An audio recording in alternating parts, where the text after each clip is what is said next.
kungenzeka ukuthi izinto zakho ayilungi kanti uthandana nomuntu othwele. Ngathandana nomuntu othwele osebenza ngedlozi lasekhaya. Boyfriend yami ithwele. Kunento engisolisayo. Lo muntu njalo akalali nami. Kodwa khona lento asuke eyifuna. Khona into engayibona kuleya briefcase yakhe. Khona le moto yakhe engayidrive. Ebusuku njalo mangilele naye uyavuka ngo1. Umlaphi wendabuko Dr. Khehlelezi Dr. Khehlelezi Wayibona phezulu kodini lapha abantu njalo busuku nemini ndumane yaduma ezizweni ngisho ngambiza embizweni yosonke kubanda amancane ensizweni umlaphi wendabuko Dr. Khehlelezi Dr. Khehlelezi Wayibona phezulu kodini lapha abantu njalo busuku nemini king of swag inyanga with the fashion you're very focused like push your passion we king of the traditional healer push I80 with demands utala into engathaheki now ngiyanibingelela amajele bafowethu ngibingelela amaphoyisa ngibingelela bonke indawo ezibhedlela ngibingelela zonke indawo bafowethu ngithi nibahle nikahle lapho all right masingena niyazi ukuthi this is the healing hour lapho esisuka singena khona ngomthandazo ngithi mina ake sivale namehlo sithandazeni thatha isibusiso nasi unebhadi makuyukuthi ufika after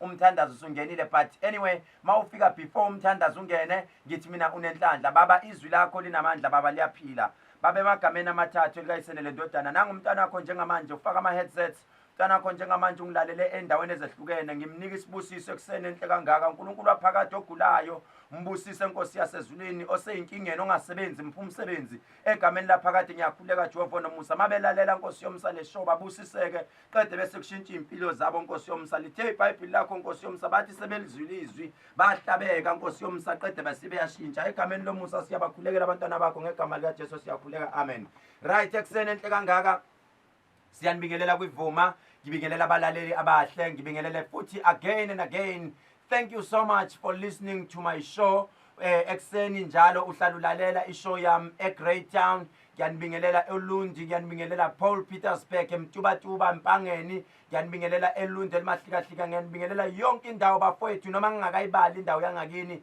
but njengamanje mawulalela as soon as ulalela ishow yami njengamanje you are one of my VVIPs noma uzongena ku Facebook page yami but you are one of my VVIPs ngiyabonga kakhulu ukuthi nilalele ishow yami njengamanje isikhathi sethu it's 5 minutes past 4 ekseni njengamanje this is Vuma 103 nihleli no Dr. K nihleli no Dr. Khehlelezi njengamanje laphana kwivuma 103 igama lohlelo it's the healing hour siyabonga kakhulu wonke umuntu ongenile namhlanje ke sibheka into eyiningi but before we go straight to our topic of the day sizothi njengamanje ngicela ukuzwa ukuthi wena ukuphi nomngani wakho but ngiyabonga kakhulu I've been getting ama response from abantu ku Facebook wami getting ama response from abantu laphana bebehlangana nami bekhuluma there is a message engengayisho this message ithi yona niyakhumbula ngishilo ngithema ngilele ebusuku uzwe kahle lento uma ngilele one of the days ebusuku kufika ikhehle kimi lithi khehle ndodana abantu bakho bonke abaphuza imbiza yakho iSlay Queen bakhona bawu5 before December abazovela kwimedia bezobonga ngento enkulu obenzele yona ngathi mkhulu yini lena engaka ngizobe uthi umkhulu kukhona bazophupha inamba angazi noma ezelotho noma eze Powerball noma ama team lawa adlalwayo noma yini but kukhona bazoboniswa ebusuku bavuke bayodlala bathi for the fact ukuthi bayakuphupha ebusuku belele but ukhona ozophupha umcebo elele phuza imbiza yakho ebese yaboniswa bese beyabuya bezobonga but into engiyitholile ngithola abantu abaningi they are coming back to me nezimpendulo bathi mkhulu masilele ebusuku khona ibonakaliso esiyibonayo usuku sitshela khona into ositshela yona uthi omunye ngithema ngilele ebusuku ngaphupha ngidonsa umbhede ngithema ngidonsa umbhede kunenqumbi yenhlabathi ngaphansi kombhede wamangithi ngiyadima imvukuzane engilele ngaphansi kwawo nangempela uthe mayithi udonsa umbhede ekseni wathola kuneselesele elikhulu ngaphansi kombhede wawo ngathi it's a good thing because iyamkhombisa izinto of which it's a good thing nawe lapho khona ngiyacela uSlay Queen is the best way to go uma uyabona mawusele la useleke it's only 250 others mabe odile they selling it 400 rand ko Johannesburg abanye bayidayisa 500 rand yabona mawusele la ngeke uphinde ke ngize ngithi mina usele who knows, you might be one of those people abazobuya bezoyenza ama-testimony bathi mkhulu ngizonikela nga-5 million imali engiyiwinile ayisuka phansi ngayo le mbiza ngithe uma ngiyiphuza khona into engiyiphuphile ebusuku. So asazi njengamanje you can engage ukhulume nami 065 933 71772 inamba ka-WhatsApp ozongisendela yona i-voice note less than 30 seconds, and make sure ma usend i-voice note kwi-background yakho i-radio must be quiet. Ngiyacela-ke uyenze leyo nto njengamanje ngicela ungisendele i-voice note yakho usho ukuthi ukuphi kuphi nendawo uba-invitile yini abangani bakho ukuthi bazolalela ishow yami. Ngifuna ukuzwa ukuthi uba-invitile yini abangani bakho ukuthi bazolalela ishow yami, ungilalela kuphi nobani ikuthinta kuphi ishow yami. Then if ever uyafuna futhi ukwethula the testimony uzongitshela futhi ukuthi you know what Khehlelezi nakhu engikubonayo nami ebusuku, which means indlela yaphambili ngathi ngiyayibona. It's gonna be nice. Kusazoba mnandi. Ake sizwe lama voice note. Bathi dictionary hayi usihle la ikhongo wakaguliwe isibongo. Isangendlela osiphethe ngawe yasikhulisa kwanzina sengihlezi ngibusisekile, always fresh njengamanje.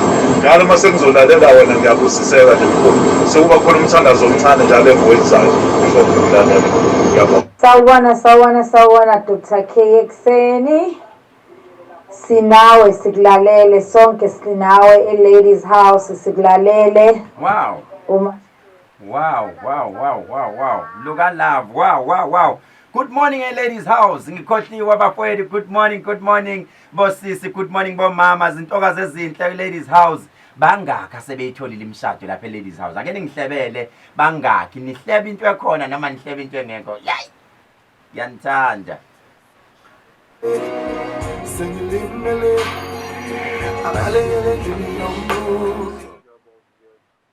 This is Boma 103 njengamanje sibhekela phana ukuthi si-introduce the topic of the day. Bengizocela ukuthi le topic i-topic ezozwakala kambi kuwena. Topic ezongenza ngixabane nabantu abaningi. Topic ezobathinta abantu abathanda izinto. Uma umuntu othanda izinto uzothinteka. Topic ezokwenza ukuthi angeke ngiphinde ngimlandele uKhehlelezi. Kodwa ohlakaniphile uzozwa. Umuntu ohlakaniphile njengamanje uzovula amehlo, avula indlebe, alalele. Kungenzeka ungomunye wabo. Kungenzeka into engizokhuluma ngayo you are facing that problem. Bekuyisikhathi sokuthi uyinuka amakhwapha. Isikhathi sokuthi uyicinge. Bheka iposition ome kuyona. Kungenzeka nawe lento yakuthinta manje. Right, namhlanje sikhuluma ngento ebucayi. Bafila abafowethu bebulawa into eziningi. Bafilo sisibethu befa bebulawa ukuswela ulwazi. Lithi iBhayibheli isizwe sakithi sibhubhile ngokuswela ulwazi. Ake sizwe ukuthi namhlanje uNkulunkulu utheni kimi. Khumbula it's a healing hour, uhlelo la engisuke ngifundisa khona abantu ngamasiko. Ake sibone ukuthi uNkulunkulu uthini. Right, today we are talking about uaffecteka kanjani uma uthandana nomuntu othwele. Ik-affecta kanjani usisi uthandana nobhuti othwele. Ubhuti njengamanje awunalutho. Kodwa usugqoka ama-LV nama-Versace. Ugqoka lonke uhlobo lwempahla. Ngoba phela unalo muntu othwele, unalo sugar mama othwele. Noma unalo sisi othwele. Uyayiphakela inyoka ebusuku. Hayi ngoba uthanda ukuyiphakela kodwa ngoba ngiswele. Yabona masithinta le topic kunabanye abakhalayo njengamanje. Abathi Khehlelezi wangithinta ngoba phela ngayibona le nyoka. Khehlelezi ngayibona le nyoka. Ngayizwa le nto ngambona lo muntu evuka ebusuku enemkhuba yenzayo. Kungenzeka sisiwami uyasaba ukutshela abangani bakho. Uthi ngelinye ilanga omunye usisi Khehlelezi ngangiseklabhini, one of ama-club lawa abizayo impela ukubizayo. Uma ngifika ngiyambona lo bhuti ugqoke kahle, unuka kahle. Lo bhuti ungithengela yonke into nabangani bami. Uthi ngaphuza Khehlelezi kwabamnandi. Ukhumbule lento phela mangisesigodlweni ama-client wami we talk. Sikhuluma nanoma yini. Phela ngifana nobaba kubona. I'm a shoulder la abakhalela khona, they cry on me. Uthi Khehlelezi saphuza kwamnandi. Uthi sashaya isikhathi. Uma sishaya isikhathi sekufanele kuhanjwe. Le ndoda ngaphandle ipaka unyanyavu lwemoto. Yangithinta le ndaba. Yangithinta le ndaba. Ngoba bakhona bashiya amakhaya abo belandela labo bantu.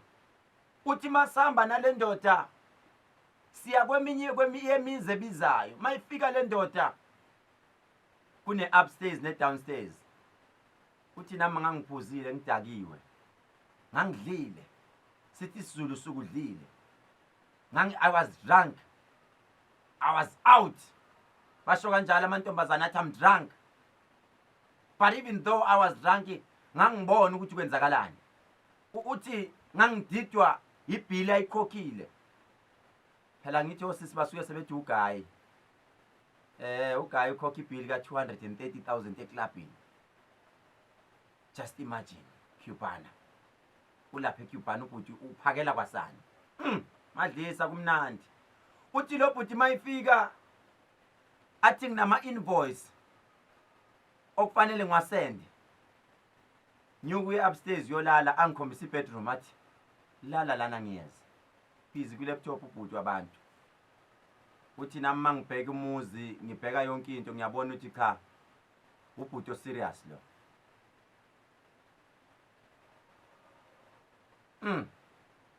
Lalela uzwe siswami ngoba kungenzeka ukuthi nawe lenkinga yake yakwehlela.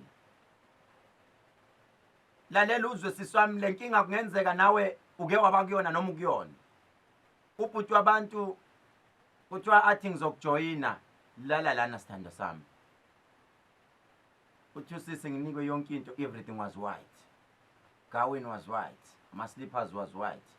Everything yayimhlophe. Just imagine angathi ngisehotel. Angazi phela noma kwangathi Hilton noma but it was a luxury house. Lene ngifisa nami ukuhlala kuyo ngelinye ilanga. Uthi mangilala lo bhuti ngaze ngazumeke ngekho. Ngoba phela ngithi busy ngama invoice. Yazi mayisuka lapho lo bhuti uthi ngithe ngisalele kanjalo. Imagine ibhlungu le ndaba. Uthi ngazumeka ngangathi ngiyaphupha. Ngoba phela ukhumbula ukuthi akekho umuntu okuthiwa idloza kanani. Uthi ngaphupha ngathi kufika ugogo uyangithethisa uthi ufunani la. Uthi makusenjalo ngaphupha kungathi kungena inyoka endlini, ekhaya endlini yangasenhle. Kanti makunjalo ilesikhathi inyoka yalobhuti yayingena kuyena. Mayingena le nyoka iyesithweni sakhe sangasese ingena ngaphansi yakuyena. Mayifika yenza yonke into le nyoka yayinelisa yayithokozisa. Yayithokozisa le nyoka. Yaqeda yaphuma yahamba. Painful, hlungu. Kubhlungu ngoba uzothola ukuthi uke waba senkingeni enjalo. Lo sisi uthi mangivuka ekseni ngezwe ngathi kushaya umoya ngaphansi. Kwangathi kufakwe the ice mint. Uthi kunomoya ophephetha ngangifana nomuntu odlwenguliwe. How do you open a case entweni enjalo? Because there is no case. Inyoka elale nawe. Ulale nenyoka. Ubhuti inhlanhla yakho uyithathile yonke. Sinohlobo lo bhuti abanemali ngendlela eyisimanga. Unomakoti wakhe endlini. Uneslay queen sakhe, slay queen usithengele umuzi onzima. But the thing is, akafuni ukumlobola lo muntu. uthi ngiyabenefita ngawo. Elami lithi lo muntu usebenza ngedlozi lakho. Kungenzeka ube nenkinga noma ukule relationship ecisifane naleyo. Ngicela mntana sekhaya ungayifihli. Kungenzeka futhi usisi ukwenzela yonke into oyifunayo. Kungenzeka futhi ukwenzela yonke into oyifuna ugibela iPorsche ugibela yonke into. But uzibona uyiboss wena. Usisi uthi ngibhizi ngamathenda ngibhizi ngalokho. Ey. Uthi wami kukhona okusina kukujeqeza.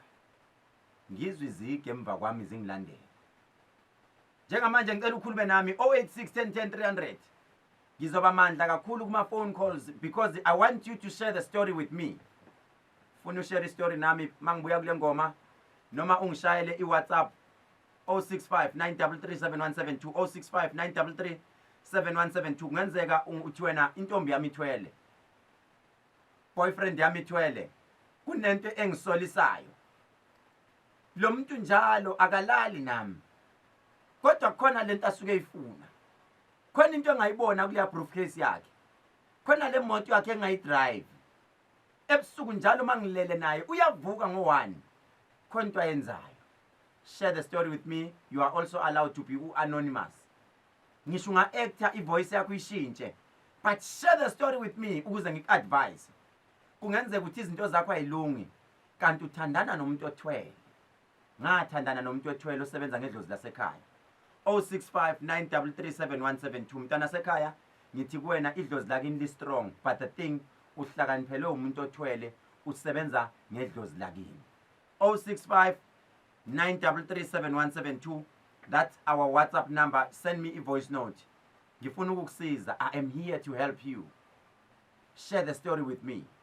Ake siyengomeni usangisendela ivoice note. Inamba la uzoyifonela 086 10 10 300. Oqala ukungena. This is the healing hour. Uhleli noDokotela uKhehlelezi seThekwini sisakaza bukhoma. Sisemhlanga eThekwini eDurban. Sikhuluma ngokuthandana nomuntu othwele. Ik-affecta kanjani umuntu wesilisa, ik-affecta kanjani umuntu wesifazane. The topic is hectic. Ama calls ayangena. Ngizowabamba, ngizowamandla kakhulu kuma calls namhlanje. Ngizothi mangibuya ngizodlala only 5 ama voice note. After that ngibhizi kuma calls. Kungenzeka uthandana nomuntu othwele. Share the story with me. Umlaphi wendabuko Dr. Khehlelezi Dr. Khehlelezi. That is Zodwa Twethu ingoma emnandi kanginjaya ethi kuzolunga. This is Vuma 103 uhleli noDokotela uKhehlelezi Dr. K. The topic is getting hectic, kunzima. Yizwa nami ngishaya uvalo isikhathi mase sinjena phela kusebusuku manje abantu bayasaba.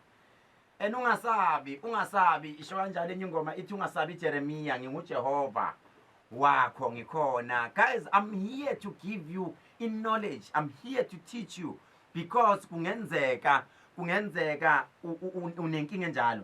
Ake sizwe umlaleli manje simtholayo. Sabone Vuma? Uyaphila futhi ungathi besaliveza igama lakho because itopic ithanda ukushuba kakhulu. No, vale ngizalingihaqa nje inzima kakhulu le topic. Yes, but. Why nami ngishala nomuntu nje la ebhekene ngimsolayo nje. Ongumama nje. Wala ekhaya ngiyamsola ukuthi hayi ikhona into ayenzayo. Yini ekwenza umsole? Nakhona kwavela ukuthi wathibula nakhona. Unendawo nakhona la ngangeni khona umuntu nje. Yina nayo enza ukuthi maybe ucabanga ukuthi uthwele noma and stuff because kuyenzeka omunye umuntu mayisebenza kanzima eyiphushela kahle imani nga understand ukuthi usebenza kanjani. Obvious abantu abanyama bazothi uthwele. Yena kwamanje okubonakala ngokwenyama izinto lezi abonakala umuntu abanazo mhlawumbe mekuthola akukho kusabonakala njengamanje ukuthi hayi mhlawumbe ungamangazi umuntu ukuthi hayi uyathwala kodwa nje izinto nezenzayo eyisolisayo kodwa okubonakala akukho kusabonakala kwamanje mhlawumbe engazi ngicabanga ukuthi usawusanda kuyiqala lento yakhe. Unayo kodwa imali? Awona nje umuntu nemali. So asisho phela sithi akathwele maybe ke sithi uyathakatha then singasho ukuthi uthwele. Angazi nami khona ngazi mhlawumbe ungangibhekela ungibone ubone nawe.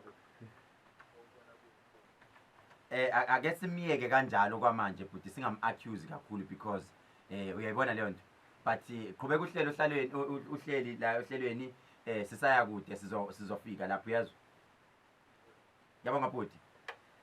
This is Vuma 103 isikhathi sethu njengamanje it's 18 minutes before 5 o'clock.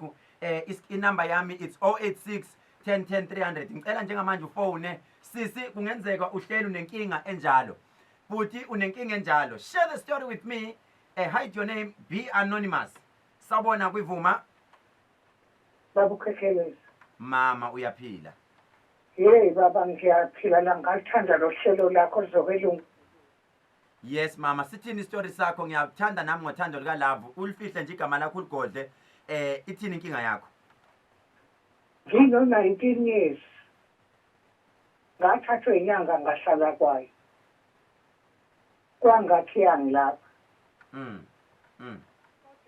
Seloko ngahlala kwayo angikaze ngigane, yangibamba kusukela la nama angikaze ngigane, angikaze ngisebenze, ngibalekela ngisho nabantwana, ngifuna nabantwana. Namhlanje ngiyohlanganisa u-6, anginalutho, angikaze ngisebenze, anginamali, ngithule nje. Okay mama, uthe sekwenzeka lo muntu wayesho wayithwele ngempela ngoba wayengitshela izinto ezenzeke ekhaya, kodwa futhi ngezwe ethi uhluphe kusohluphe, kodwa ngifuna ukumgana, ngizohlupha ngize ngiyohlanganisa u-6, angiyazi into eyimali ukuthi into enjani ngiyibona ipedwaba. Okay, yini le owenza enza ukuthi ubone ukuthi le nyanga ngathi ithwele? Kwenzakalani le eyabona ngathi le nyanga ithwele? La ngihamba khona, angithi angibambe ebusuku, la ngihamba khona kukhulunywa ngenyoka, ukuthi ngihamba nenyoka, futhi ngake yangena ngabaleka ngayishiya endlini. Imali kodwa ngiyazi kumanje angisho ugesi la ngihleli khona. Okay mama, ngicela uqhubeke uhleli emsakazweni, uhlale kanjalo nje ungabaleki. Khona into engizoyisho kubantu njengamanje bonke, ngibasize bonke because ukusiza lenkinga yakho ayibambanga wena wedwa, khona nomunye okulalele manje onenkinga ecishe efana nalena. Uhlale nje emsakazweni kanjalo yezwa. Ngiyabonga mama. Thank you mama. This is Vuma 103. Hey, this topic it's hectic and ngiyabona ukuthi abantu bahleli nenkinga. Ngicela ungenzele kanjena ke njengamanje before ngiphume ungithathele u1 rand nemagi amanzi wafake ecup-ini, then bese ufake i1 rand phakathi. Khona into esoyenza before ngiphume because kungenzeka ukuthi nawe uke wathandana nomuntu onjalo but awubonanga, but namhlanje sifuna ukubuyisa inhlanhla yakho, then there must be a change empilweni yakho. Ngelinye ilanga uzothula ubufakazi. Yenza kanjalo ngizokutshela ukuthi senze njani egcineni sesizophuma. Vuma sawubona? Vuma sawubona? Khehlelezi. Nazo-ke sisi uyaphila? Ngiyaphila kunjani wena? Ngithanda ismile sakho lesonginika sona njengamanje uyezwa? Ngijabulele ukungena emsakazweni. Danke sisi wami, ngikhuluma nobani kuphi uma ungafuni ulifihla igama lakho? Ngifuna ukulifihla igama lami vele. Thank you so much. No problem sis, asihlale enkingeni. Yini inkinga? Ithini into yakho? Yenze nje ibe 40 seconds. Into yami ithi kukhona mhlawumbe umuntu mayaphupha kuphuma inyoka la ulele khona. Kwenzakala kube umuntu yakuya kuthakatha yini la. Umbuzo wami uthi uke wathandana nomuntu oyitshela ukuthi unenyoka noma unezilwane noma unabafana? Hayi, umuntu engihlala naye. Engathandani naye. Uyasuspect ukuthi khona into anayo? Yebo. Niyathandana? Asithandani. But the thing is, how does it affect you then? Uma umphupha lo muntu, umphuphe kuye inyoka kuwe ebusuku. Okay, hlala emsakazweni kanjalo sisi, ngizokusiza nawe. Join the crew, uthole le mali emhlophe, then nale cup yamanzi, uhlale kanjalo. Khona into engizoyisho sengizophuma. Amen. Ngiyabonga sisi wami, uNkulunkulu akubusise. Thanda ngothando lika love. Thank you sisi. Right, this is Vuma 103 isikhathi sethu njengamanje it's 14 minutes before 5 o'clock. In number to call 086 1010 300 086 1010 300. Kungenzeka nawe ukuba nenkinga efana naleyo. You are also allowed to hide your name to be anonymous. Sabona kwivuma? Philele bhuti wami kunjani ngikhuluma nobani kuphi? You are also allowed to hide your name. Ubunkosi wakadlovu nkosi yami. Yes bhuti, ithini inkinga yakho? Usulokuzala ihlelo lakho ukuthi langibusisa la mkhulu yazi polisini ngithola ukucuphiredo mingala ukuze kufike kuvuke. Yes. Uphakathi usifundisa u-healing hours ilokhuza. Yes. Emva lokho umkhulu wangithitha engazweni kunabantu abakhulekisa befake ingubo ezimbalabala. Emva lokho wangithitha engalweni kwanomlilo ogijima engalweni ngawushayela phansi. Wagcina uzongikhulekisa laphaphama uhlelo lakho usuluvala noma ngiyaphaphama hawu kanti umkhulu uyalokhuzayo usehlelweni ngiyabhubha hamba sifika uthenga usibekhwini sethi ngiyakubuka esithombeni nazo izingubo lezi bayiphupha labantu bakhulekisa ngoba bakadideka ukuthi umkhulu kwawuzakalayo. Ngike ngasho abantu sometimes into mangisho abanye bayithatha as a joke futhi amandla ami ngiyawasabalalisa manje. I'm spreading my powers ngayo lembiza. Mawuke waphuza lembiza something will happen to you. Mawuthi umlilo ngifaka amandla kubantu njengamanje something will happen before December. Kumele kube nabawu 5 abazobuya kumina bathi siwinile mkhulu sizobonga ngembiza yami nje kuphela. Uyezwa futhi?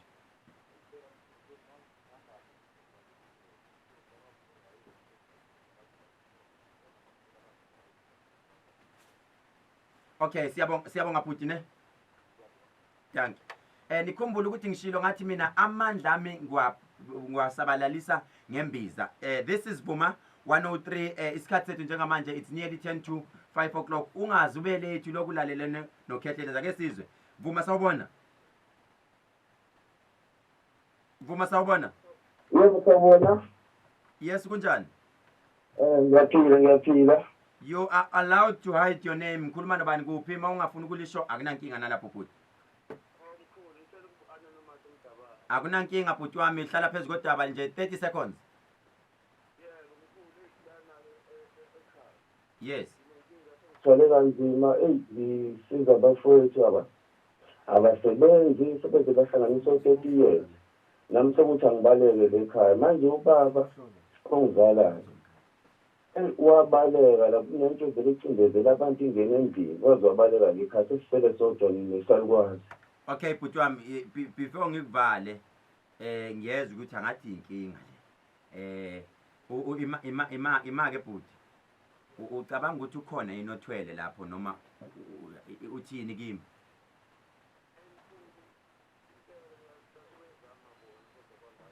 Yenza kanjani bhuti wami sihlale emsakazweni khona into engizoyenza lalela umsakazo nje manje ne.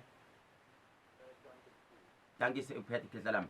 086 10 300 086 10 300 share the story with me. Siswami kungenzeka kunenkinga umuntu athandana naye wayithwele noma unenkinga kumanje uyislave queen esihlala emahoteli awuvumelekile ukuhamba uyi-trophy wife ehlala ehoteli awuvumelekile ukuya ndawo awuvumelekile ukungena kwamanye amakamera awuvumelekile ukudrive some of the cars futhi uthandana nosisi omsolayo ebusuku uyavuka nosisi khona into oyiphakelayo. You are allowed to call and change ivoice yakho uyiprojecte kancane uyishintshe ukuze angakuzwa lo sigebengu ulosisi othandana naye noma lo bhuti angakuzwa naye. Ngitshela ukuthi ngiku-advise ukuthi wenzeni. Vuma sawubona? Sawubona Vuma? Yebo njani? Philele siswami sihlale phezu kwendaba ma ufuna ukucashi ufihla igama sihlale phezu kwendaba kunankinga. Okay, ngicela ungazisho ukuthi ngubani. Akunankinga sihlale phezu kwenkinga. Yazi la emndenini khona udadebo kama ngiyambona ukuthi uthwele izinto zakhe ihamba kahle unumuzi yonke into yakhe nje iyakhanya. Thina la ekhaya zonke izinto zethu ayihambi kahle. Yini le enza kanje ukuthi nithi uthwele? Yini le ngifuna isource singasheshi sim-accuse ukuthi uthwele. Yini what makes you say ngempela uthwele lo muntu enevele ekhaya uthatha inhlanhla zethu? Inkinga izinto azenzayo. Eziphi lezo zinto? What imizi. Ngiyayi-understand imizi. Kungenzeka umuntu sisi akhumuzi ngokushesha just because she can afford noma i-thinking capacity yakhe iyashesha. yini lena ngifuna isource eyiyona yona enenza ukuthi because umuntu esithi uthwele umuntu uma engavuka uyodayisa amagwinya namhlanje kungena abantu abawu5 abathenga amagwinya then simbone yakhe imizi esheshisa then we can say uthwele but makukuthi uyasebenza wenzani empilweni uanti wakho uyasebenza sebenza kuphi usebenza esikoleni abangapheleli kahle. okay uyini esikoleni what position does she have uyacleana and then okay ish that was getting in that was interesting bese siya lapho koseqala khona ukuba mnandi according to ukuyizwa kwami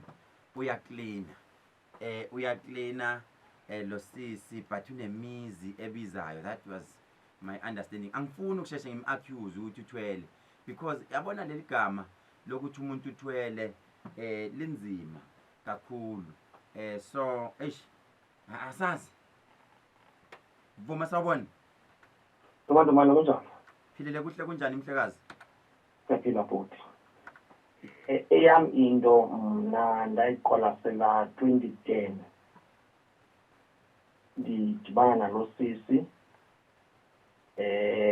uthi kum uyasebenza kule ndawo asebenza kuyo usebenza kwikhampani shipping company yes now sihlala uyazihlalele ndiyam ndizihlalela wayenapha emuva ini yena ke ungumntu webala like ulikhaladi yes sahlala 2010 2011 2012 discoveration hayi man lo muntu okonsola in fact usebenza ebusuku only kasebenzi laa nto xa ekusuleni kwam ndithi ndimbuze athi kwenaye ade andixelele uba hayi lolu hlobo i-confession awayenzayo kum was that ndithingisa ngomzimba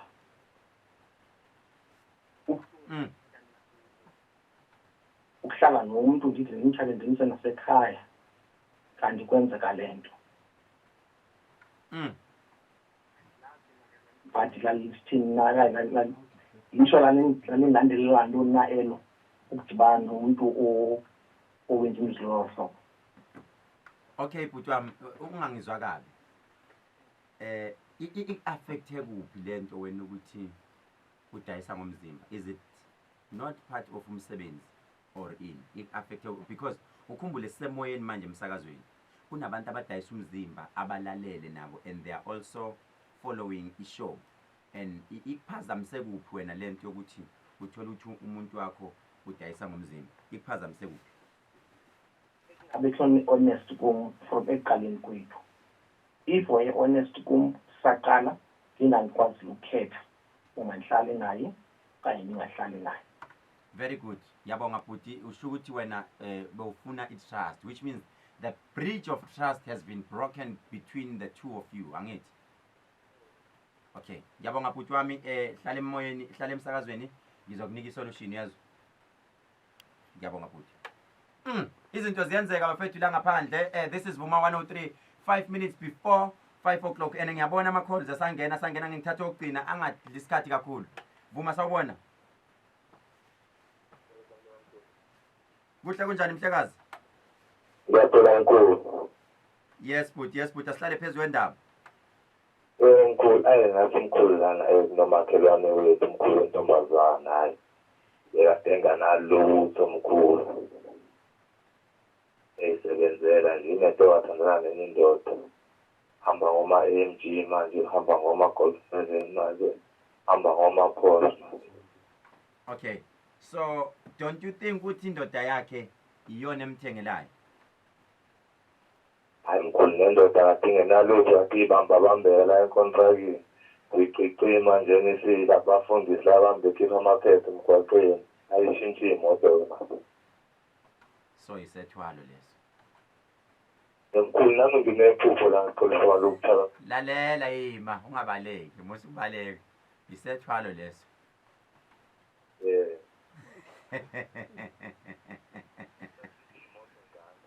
senijikwa la egcekeni iphosi siyazi la futhunga la egcekeni lalela bhuti wami ngizokusiza Strophe kancane ngoba ngibuka isikhathi sami kusasa. I think we need to maybe give this show this topic another 15 minutes, then we can resume ngeshow ngetopic entsha yakusasa. Ngiyanithanda ngothatha uyezwa bhuti kusasa ufone futhi uyezwa. Danke bhuti ulithatha udlulisele umakoti, ngiyabonga mfowethu. Yeah, thank you so much kakhulu, siyabonga kakhulu. Ngiyabona i-Facebook page yami iya ngokwanda crazy 211 abantu abangibukayo. That abantu bajwayele ukulala ngalesikhathi. I-topic ngiyaxolisa abathukile ngoba kunabanye abangisende bathi Khehlelezi sithukile. Kulabo abangithe bathathe imali bafake 1 rand, ngifuna ukuthi uthenge idlozi lakini manje. Uma unomsamo la kushisela khona impepho manje, it's either ubhuti noma usisi, I want you ukuthi ubuyise idlozi lakho manje. Thatha lento i1 rand enamanzi phakathi, and then bese uthatha u5 rand coin. Uye emsamo la kushisela khona impepho. If uhlala etown la ungashisela khona impepho, iya lapha emsamo ojwayele ukukhulekela khona. Uthathe leli glass ubeke i1 rand phansi, ebese leli komiji eno1 rand uyibeke phezulu. Lamanzi lawa ngicela uwaphuze ebusuku mazithi 12 o'clock, akahlale the whole day lapha. Ebese ukhulume kulamanzi, mina ngifuna inhlanhla zami zibuye kanje. Angazi ukuthi ngihambe ephi ngoba phela kungenzeka abanye kade nani qasha. Mangithi kade nani qasha, kade nani qoma Nkosi yami akulona icala nani. Kade nani qoma. Kungenzeka uthandana nomuntu othwele. It's time for you ukuthenga idlozi lakho ulibuyise back to kuwena. Thatha lawo manzi uwabeka lapha emsamo, uthatha umentshisi, ulayite itiki eziwu3 zamentshisi ucishele phakathi. Leli langabi licishele phakathi. Bese kuzothi ebusuku banamhlanje ngo12 o'clock vuka uphuza amanzi. Uthi idlozi lami ngilibuyisa back kumina. Ngithi loya akusale kunjalo. Uzongitshela i-boyfriend yakhe iyophasha, intombi yakhe izophasha ngoba okwakho uyakubuyisa manje. Ebese uthatha le mali esele, uyithathe le mali uyoyilahla emgwaqweni la kuhamba khona abantu bayicosha abantu. Finish and clear, ngeke niphinde nize nihlupheke. Ngiyanitshela yilokho engushoyo. Uma uqeda lapho iba umngani noSlay Queen. Ukhona uSlay Queen. uSlay Queen imbiza yenhlanhla, imbiza evikela ngisho i-coronavirus, imbiza enogazi eyenza umakoti noma usisi ashise ekamereni. Ukhona usisi laphana ePinetown, nizoya ku-Facebook page yami Nyanga Yodumo Mzo, ngizoyifaka inamba ePinetown sikhona kusisi. Ukhona usisi oyidayisayo, inamba zakhe ngizoyifaka lapha ku-Facebook. Manibheka ama-post wami nizoyibona ngifakile. Ukhona usisi number 9 Mercury House eThekwini, ikhona laphana ngase 320. Nizoyithola enumber 104 Retief Street ePMB Pharmacy. Ofuna ukuyi-order afonele uBhubesi 072 1234 976 072 1234 976. Uzokwenzela i-discount mawuthenga 35 kuya phezulu. Inamba zase-office zikaKhehlelezi it's 032 948 6017. Nizomthola lapho Khehlelezi, noma uthi Nyanga Yodumo Mzo uzobona ngokuthi kunabantu abawu110,000 kuya phezulu. That's my real page. But ke angiyifaki imali eShoprite, angisho ukuthi ifake imali eShoprite uthenge uSlay Queen lutho. Ungayifaki imali please, ningayifaki imali koShoprite. Anginazo into ezishesha amagundani mina. Noma uye kwi-Instagram yami Dr. Khehlelezi, na ku-Twitter wami Dr. Khehlelezi. Nangoke usefikile uPhumlani Kwanyane. Siyabonga, siyohlangana kusasa same time. Siyabonga.